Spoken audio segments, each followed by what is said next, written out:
जय बाळमा मित्रांनो, पालखी क्रमांक 17। तर मित्रांनो आता आपण चाललोय बघा तळावर, कारण बाळमामाच्या जन्मोत्सवाचा कार्यक्रम आहे 4:23 म्हणून आता आपण चाललोय बघा तळावर।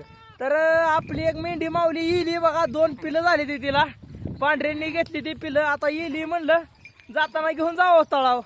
तर हे आपलं भाव आहे तर बघा, सकाळी आलं तर शेवेला आले ते, सकाळी शेवेला आल्या तर उद्या मला घेऊन जायच्यात आहे। तर कसं वाटलं भावानो आज शेवेला दिवसभर? कसं वाटलं? एकच नंबर। करमतंय का मेंढरागड? खरं का खोटं? खरं खरं सांगा, करमतंय ना? आता खरं सांगायचं इथनं जा वाटतंय का मेंढी माऊली शेवेत तुम्हाला? नाही ना?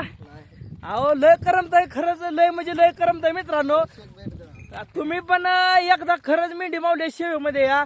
आयुष्याचं जर सोनं जर तुम्हाला करायचं असलं तर बाळूमामाच्या मेंढी माऊलीच्या शेवेमध्ये यायला लागतंय मित्रांनो। एकदा येऊन बघा, इथला अनुभव घेऊन बघा। तुम्ही इथं आला नाही तुम्हाला कधी जाऊच वाटणार नाही, एवढं भारी वातावरण, एवढं भारी अनुभव या मामाच्या तळावर येतात। खरंय का? बोला बोला बाळू मामाच्या नावानं।